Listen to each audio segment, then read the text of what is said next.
سورۃ المائدہ کی آیت نمبر 25۔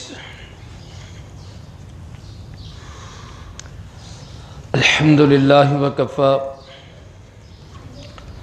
وسلام علی عبادہ الذین اصطفی، خصوصا علی سید الرسل وخاتم الانبیاء وعلى آلہ واصحابہ الاتقیاء، اما بعد فاعوذ باللہ من الشیطان الرجیم، بسم اللہ الرحمن الرحیم۔ قال رب انی لا املک الا نفسی واخی فافرق بیننا وبین القوم الفاسقین۔ قال فإنها محرمة عليهم 40 سنة يتيهون في الأرض فلا تأس على القوم الفاسقين۔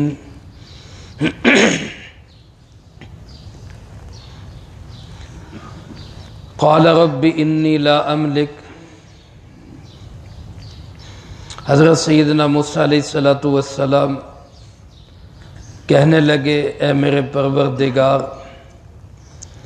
بے شک میں مالک نہیں ہوں الا نفسی و اخی، سوائے اپنی ذات کا یا اپنے بھائی کا۔ فافرق بیننا و بین القوم الفاسقین، سو تو فیصلہ کر دے ہمارے درمیان اور اس فاسق قوم کے درمیان۔ قال فإنها محرمة علیہم، اللہ رب العالمین نے فرمایا بے شک یہ ارض مقدس حرام کر دی گئی ان کے لیے 40 سنہ، 40 سال تک کے لیے۔ یتیہون فی الارض، اسی زمین میں یہ حیران پھرتے رہیں گے۔ فلا تأس علی القوم الفاسقین، پس آپ افسوس مت کیجیے اس فاسق قوم کا۔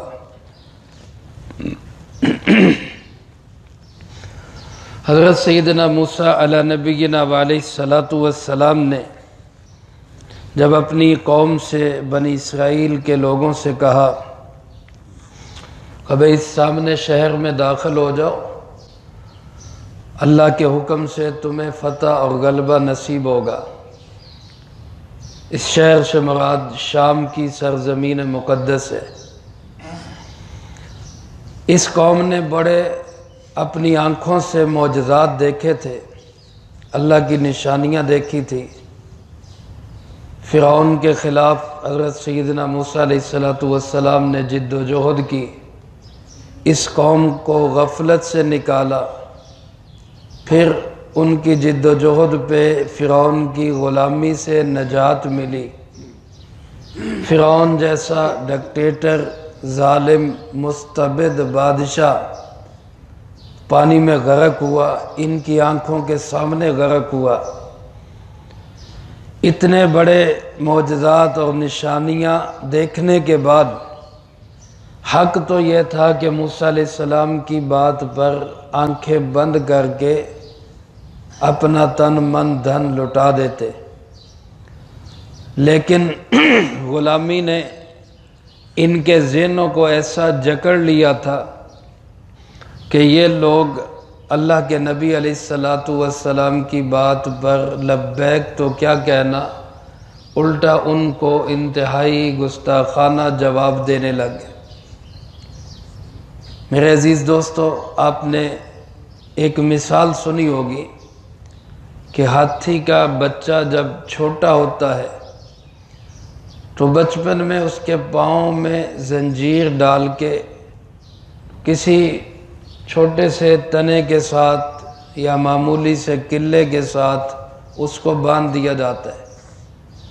چونکہ وہ بچہ ہوتا ہے، اس کی قوت اتنی نہیں ہوتی، وہ زنجیر کو کھینچتا ہے لیکن وہ نہیں کھنچتی، تو وہ سمجھتا ہے کہ میں اس زنجیر کو اور اس کے ساتھ بندھے ہوئے قلعے کو یا تنے کو اکھاڑ نہیں سکتا، حالانکہ جب وہ جوان ہو جاتا ہے تو اس میں اتنی طاقت ہوتی ہے کہ وہ بڑے سے بڑے درخت کو بھی ہلا دے، لیکن وہ بچپن کی غلامی کی زنجیریں اس کے ذہن اور دل دماغ پہ ایسی بیٹھ جاتی ہیں کہ وہ بڑا ہو کے بھی سمجھتا ہے میں کچھ نہیں کر سکتا۔ تو یہی وہ صورتحال ہوتی ہے جو غلامی میں انسانوں کے ذہنوں کو معوف کر دیتی۔ جیسے علامہ اقبال رحمۃ اللہ علیہ نے فرمایا کہ غلامی میں جب انسان غلامی میں جکڑا ہوا ہوتا ہے تو نہ اس کے کوئی تدبیریں کام آتی ہیں، نہ اس کے کوئی شمشیریں کام آتی ہیں، یعنی نہ تلواریں نہ تدبیریں، کچھ بھی کام نہیں آتا۔ جو ہو ذوق یقین پیدا تو کٹ جاتی ہیں زنجیریں، یقین دل کے اندر بیٹھ جائے اس سے غلامی کی زنجیریں کٹتی ہیں۔ تو فرعون کی سالہ سال کی غلامی نے ان لوگوں کو ذہنی طور پہ ایسا جکڑ لیا کہ اتنی کھلی نشانیاں دیکھ کر بھی حضرت موسیٰ علیہ السلام سے کہنے لگے کہ تو اور تیرا رب جا کے لڑ، ہم نہیں لڑ سکتے، ہم تو یہاں بیٹھے ہیں۔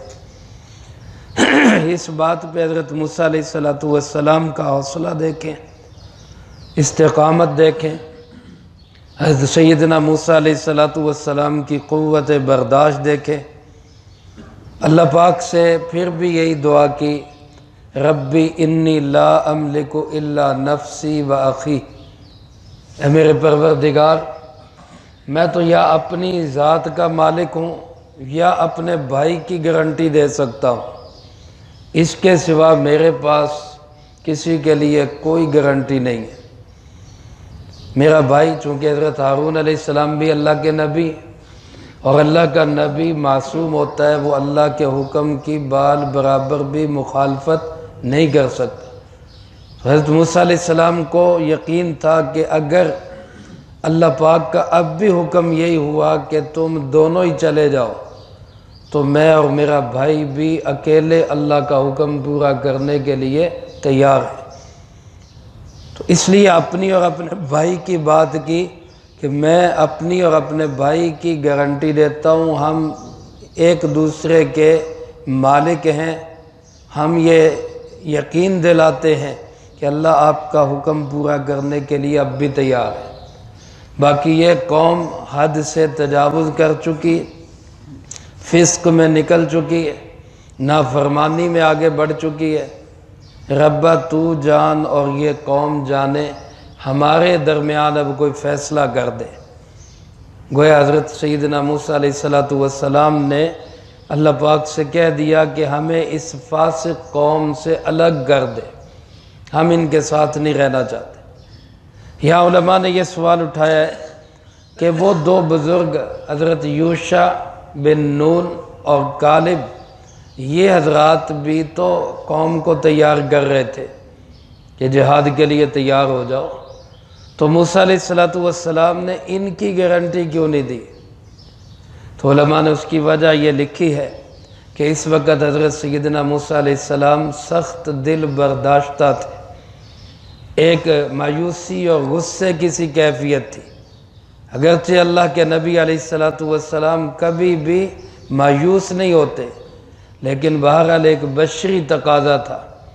اور پھر دوسری طرف یہ کہ یہ حضرات بھی تو ابھی نبی نہیں تھے، یوشع تو بعد میں نبی بنے اور کالب تو نبی بھی نہیں تھے، تو جو نبی نہیں ہے اس کی گارنٹی کوئی کیسے دے سکتا ہے؟ معصوم تو صرف اللہ کے نبی ہوتے ہیں، باقی تو نہیں ہوتے۔ اس لیے حضرت موسیٰ علیہ السلام نے صرف اپنی اور اپنے بھائی کی ذمہ داری لی اور فرمایا ہمارے اور اس فاسق قوم کے درمیان اللہ اب کوئی فیصلہ کر دے۔ تو اللہ پاک نے پھر فیصلہ کیا؟ فرمایا فَإِنَّهَا مُحَرَّمَةٌ عَلَيْهِمْ، یہ ارض مقدس ملک شام جس کی فتح کا اللہ نے وعدہ کیا ہے کہ یہ ملک بنی اسرائیل کو ملے گا، یہ ملک ابراہیم علیہ السلام کی اولاد کو ملے گا۔ اب اللہ پاک فرماتے ہیں ان کی اس ہٹ درمی اور ضد کی وجہ سے یہ نقصان ہوا کہ 40 سال تک اب یہ ملک شام میں داخل نہیں ہو سکیں گے۔ فَإِنَّهَا مُحَرَّمَةٌ عَلَيْهِمْ 40 سنہ، اب فتح جو تھی وہ 40 سال لیٹ ہو گئی۔ علماء نے لکھا ہے کہ گناہ اور نافرمانی ایسی چیز ہے جس کی وجہ سے انسان سینکڑوں ہزاروں برکات سے محروم ہو جاتا ہے۔ انسان کو پتہ نہیں چلتا، احساس نہیں ہوتا، وہ سمجھتا ہے میں نے گناہ کیا تو کیا ہو گیا، لیکن وہ نہیں جانتا کہ سینکڑوں ہزاروں برکات گناہ کی وجہ سے اٹھ جاتی ہیں۔ یہ بے برکتی تھی، یہ نحوست تھی، اس نافرمانی کا نتیجہ کہ جو ملک ابھی فتح ہونا تھا اس کی فتح کے لیے 40 سال کی بریک لگ گئی۔ فرمایا اب 40 سال کوئی نہیں داخل ہو سکے گا۔ اور یہ کہاں جائیں گے؟ اب مصر سے تو نکل آئے، شام میں یہ جا نہیں رہے، اور سزا کے طور پہ شام کو 40 سال تک کے لیے اس سے محروم کر دیا گیا، تو یہ جائیں گے کہاں؟ اللہ پاک فرماتے ہیں کہیں نہیں جائیں گے، یتیہون فی الارض، اسی زمین میں پھرتے اور بھٹکتے رہیں گے۔ دیکھو میرے عزیز دوستو، اللہ پاک نے جب اس قوم کو قید کیا اور جیل میں ڈالا تو کوئی دیواریں کھڑی نہیں کی، کوئی لمبے چوڑے انتظامات نہیں کیے، کہیں گیٹ نہیں لگے، کھلے میدان کے اندر اللہ نے قید کر دی، کھلے میدان کے اندر۔ اور مصر اور شام کے درمیان یہ میدان ہے۔ حضرت قتادہ رحمۃ اللہ علیہ فرماتے ہیں اس کی لمبائی 90 میل تھی اور اس کی چوڑائی 30 میل تھی۔ بعض نے لکھا ہے 30 میل لمبائی تھی اور 18 میل چوڑائی تھی۔ بس اتنی جگہ میں اللہ پاک نے 6 لاکھ لوگوں کو قید کر دیا۔ سارا دن پھرتے، شام ہوتی تو کیا دیکھتے، جہاں سے چلے تھے وہیں کے وہیں کھڑے، کہیں بھی نہیں جا سکتے۔ اور پھر 1 2 4 سال نہیں، 40 سال تک اسی جگہ پہ قید رہے۔ سارا دن پھرتے پھرتے پھرتے یوں سمجھتے ہم نکل گئے، اور شام کو جب دیکھتے کہ جہاں سے چلے تھے وہیں کے وہیں کھڑے۔ میرے عزیز دوستو، یہ بھی اللہ رب العالمین کی طرف سے ایک سزا ہوتی۔ دیکھو 75 سال ہو گئے ہمارے ملک کو آزاد ہوئے، 75 سے زیادہ سال ہو گئے، اور آج تک ہم وہاں کے وہاں ہی کھڑے ہیں جہاں پہ پہلے دن تھے، بلکہ پیچھے کو تو گئے ہیں، آگے کو ایک قدم نہیں بڑھے۔ یہ بھی اللہ رب العالمین کی طرف سے سزا ہے۔ کھلے پاکستان میں ہم قید ہیں، کیوں؟ اللہ کے حکموں کی خلاف ورزی کی۔ وعدہ کیا تھا اللہ سے کہ آزاد وطن لے کے قانون شریعت کے مطابق نظام بنائیں گے، لیکن اس نظام کا بنانا تو دور کی بات، اس کی طرف ابھی سفر بھی شروع نہیں کیا ہم نے۔ اللہ ہمیں معاف فرمائے۔ تو ہم اللہ کے حکموں پہ چلنا شروع کریں گے تو اللہ کی طرف سے ترقیات کے دروازے کھلیں گے۔ 40 سال اسی میدان میں قید رہے، یتیہون فی الارض، وہیں گھومتے رہے۔ اور اس 40 سال کے عرصے میں پہلے حضرت سیدنا ہارون علیہ السلام کا انتقال ہو گیا، پھر حضرت موسیٰ علیہ السلام کا بھی انتقال ہو گیا۔ گویا انہوں نے دعا کی تھی ہمیں اس قوم سے الگ کر دے۔ اللہ پاک نے اس کی صورت یہ بنائی کہ حضرت موسیٰ اور ہارون علیہ السلام دونوں کو اپنے پاس واپس بلا لی۔ اور اس قوم نے کہا تھا تو اور تیرا رب جا کے لڑ، ہم تو یہیں بیٹھے ہیں۔ اللہ نے 40 سال تک ان کو یہیں بٹھا دیا، اب بیٹھے رہو، یہیں پھرتے رہو۔ اور پھر اس عرصے میں حضرت یوشع علیہ السلام کو نبوت ملی، اور پرانی نسل ساری ختم ہو گئی، جتنے بڑے بوڑھے تھے سب مر گئے۔ اس کے بعد نئی نسل آئی، اس نئی نسل نے نیا شعور حاصل کیا، حضرت یوشع علیہ السلام نے ان کی تربیت کی، اور پھر وہ نئی نسل اس جہاد کے لیے تیار ہوئی، اور ملک شام میں داخل ہوئی، اللہ پاک نے ان کو پھر فتح نصیب فرمائی۔ بہرحال موسیٰ علیہ السلام کو اللہ پاک نے تسلی دیتے ہوئے فرمایا فَلَا تَأْسَ عَلَى الْقَوْمِ الْفَاسِقِينَ، آپ ایسی فاسق قوم کے لیے افسردہ مت ہوں، چھوڑ دیں ان کو ان کے حال پہ۔ اللہ کا نبی بڑا ہی شفیق ہوتا ہے، اپنی امت کو تکلیف میں دیکھ کر اس سے برداشت نہیں ہوتا۔ لیکن اس قید خانے میں بھی علماء نے لکھا ہے جب ان کے خیمے پھٹ گئے تو حضرت موسیٰ علیہ السلام نے اللہ سے دعا کی، اللہ رب العالمین نے اس قید خانے میں ان قیدیوں کے لیے چھت کا انتظام یوں کیا کہ یہ جہاں جہاں جاتے ان کے اوپر بادل سایہ کیے ہوئے ہوتے تھے۔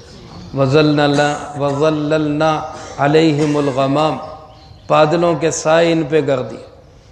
اور پھر جب ان کو بھوک لگتی تو اللہ رب العالمین فرماتے ہم نے من و سلوہ نازل کر دیا، اس قید خانے کے اندر ان کو بھنے بھنائے بٹیرے کھانے کو ملتے، ترنجبین جیسا میٹھا حلوہ ان کو کھانے کے لیے ملتا، لباس کی کوئی ٹینشن نہیں تھی، کوئی پریشانی نہیں تھی، جو لباس ایک دفعہ پہنا وہ نہ بوسیدہ ہوتا نہ خراب ہوتا، حتیٰ کہ میلا بھی نہیں ہوتا تھا، اور جوں جوں بچہ بڑا ہوتا جاتا وہ لباس بھی ساتھ ساتھ بڑا ہوتا جاتا۔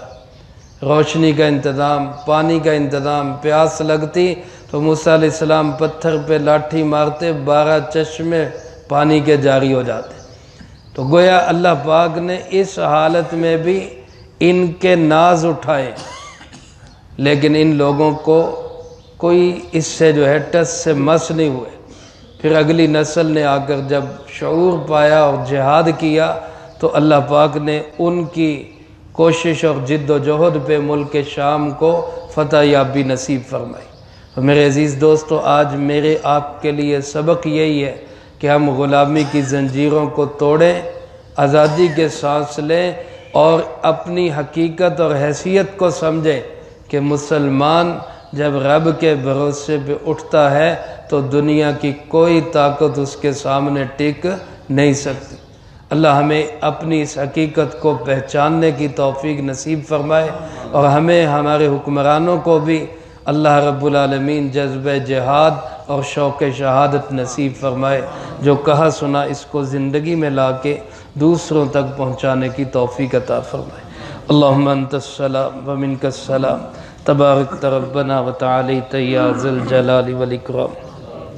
اللہم اعنا علی ذکرک و شکرک و حسن عبادتک، اللہم احسن عاقبت